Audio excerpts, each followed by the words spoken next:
ሀገር መቀየር የሚፈልግ ኃይል ካለ ተራራውን ጫካ ይሆናል፣ ይናዳል፣ ውሃውን ወንዝ ይሆናል፣ ድልድይ ይሰራበታል፣ ማስዋብ፣ የቱሪስት መናኸሪያ ማድረግ ይቻላል ማለት ነው። ቱሪዝም በ2030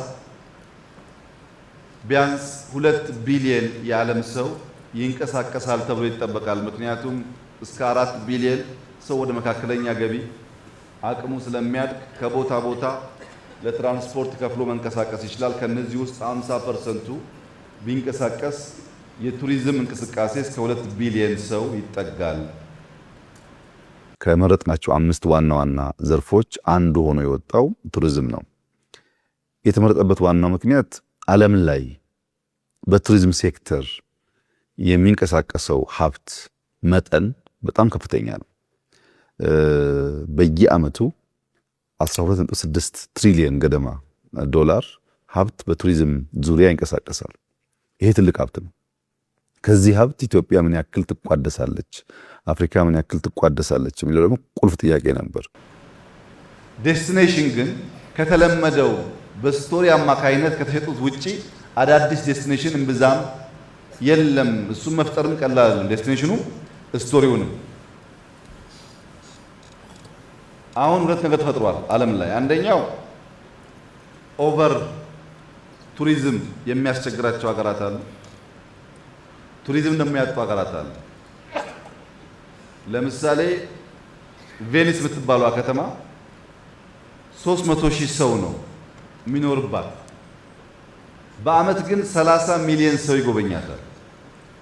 300 ሺህ ሰው 30 ሚሊዮን ለማስተናገድ ታክሲው፣ ሆቴሉ፣ ጽዳቱ፣ ምግቡ በጣም አስቸግሯቸዋል። እና የቬኒስ ከተማ የሚያስተዳድሩ ሰዎች በቅርቡ ማንም ሰው ወደ ቬኒስ ከተማ ለመግባት ብቻ 5.5 ዩሮ መክፈል አለበት። ከተማ ለመግባት ሰው በደንብ እንዳይገባ ማለት ነው። አትምጡብን አልቻልንም ማስተናገድ ብለው በአፍ ከመናገራቸው በላይ በገንዘብ ወደኛ ከተማ የሚገባ ሰው ተጨማሪ ብር መክፈል አለበት አሉ። ኖርዝ ኢታሊ ውስጥ ትናንሽ መዝናኛ ቦታዎች አሉ እና ፖርቶፎሊዮ የምትባል ትንሽ ሲቲ ያለች ትንሽዬ ከተማ በቱሪስት የምትታወቅ ናት። መላ ተፈጥሮዋ ከተገነቡት ቤቶች ውጪ የአላላ ኬላን አይነት ፎርም ነው ያላት። መሀል ላይ ውሃ አለ፣ ተራራ ነው። እቺ ከተማ ቱሪስቶች እንዳይመጡ በጣም በርካታ ጫናዎች ፈጥራለች ስለበዙባት። አሁን ደግሞ ሰልፊ መነሳት ክልክል ነው አለች። ቱሪስት ሄዶ ካልተነሳ ፎቶ መቼም ቱሪስት አይደለም ታውቃላችሁ። እና አትምጡብን ላለ ማለት ሰልፊ መከልከል ጀመረች። የበዛ ቱሪስት ዕዳ ነው።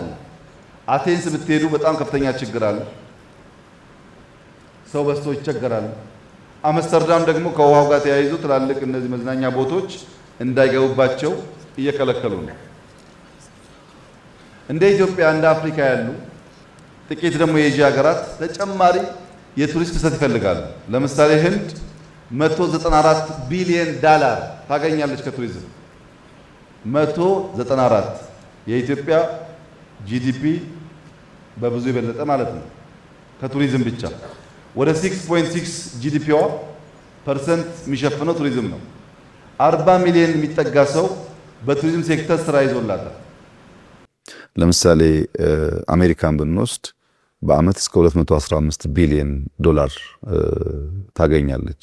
ስፔንን ብንወስድ እስከ 107 ቢሊዮን ዶላር ታገኛለች። ታይላንድን ብንወስድ እስከ 95 ቢሊዮን ዶላር ታገኛለች። እዚህ አፍሪካ ውስጥ እንኳን ግብጽ እስከ 14-15 ቢሊዮን ዶላር ታገኛለች። ስለዚህ ይህንን ሀብት እኛ መቋደስ ብንችል በሌሎች ዘርፎች የምናደርገው ነገር ሊያግዝ ይችላል የሚል እምነት አለ። ትልቅ ሀብት ነው ያለው። ሁለተኛ የጎብኝ መጠን እንደው ከተለያየ የዓለም ክፍል ወስደ ብታይ አውሮፓ ላይ ለምሳሌ ፈረንሳይን ብትወስድ በአመት እስከ 102 ሚሊዮን ሰዎች ፈረንሳይን ይጎበኛሉ። የህዝብ ብዛቱን የሚበልጥ ሰው ነው የሚጎበኘው። ሜክሲኮ ብትሄድ ወደ 97 ሚሊዮን ሰው ይጎበኛል ከሰሜን አሜሪካ ውስጥ።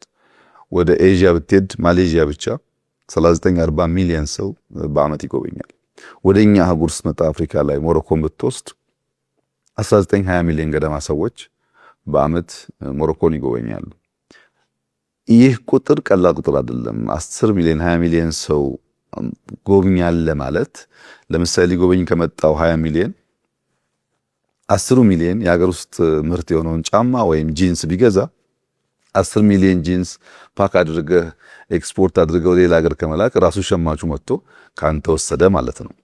ቱሪዝም ለአንድ ዓላማ ብቻ ስለማይሆን የመጣው ሰውዬ ዕውቀት ያመጣል፣ ይሸምታል፣ ይዛመዳል፣ ኢንቨስት ያደርጋል። ብዙ ጠቀሜታ አብሮት ተከትሎት ይመጣል። የኛን ስታይ ሴክተሩ ስራ ይፈልጋል የሚል ነገር ያመላክታል።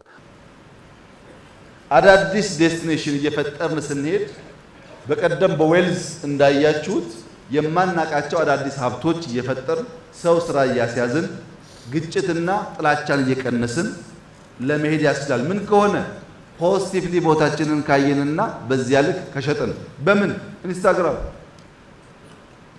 በኢንስታግራም ምርጥ ቦታችሁን በየአካባቢያችሁ ያለውን አንስታችሁ ብልጽግና 10 ምናምን ሚሊዮን አባል ነው ያለው 2-3 ሚሊዮኑ ከዛ ውስጥ በየዞኑ በየወረዳ ያለው ምርጥ ቦታ ሼር ቢያደርግ ብዙ ስለሚያየው ሌላም ሰው ስለሚከተለው በቀላሉ ገንዘብ ሳናወጣ አካባቢዎቻችን በፖዚቲቭ መንገድ መሸጥ የሚያስችል አቅም መፍጠር እንችላለን።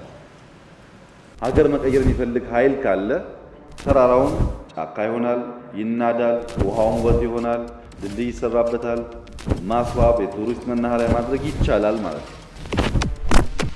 ኢንቨስት ማድረግ ያለብንም ሰው ላይ ነው። ማክበር ያለብንም ሰው ነው። ሰው ደግሞ ራሱ ማወቅ አለበት።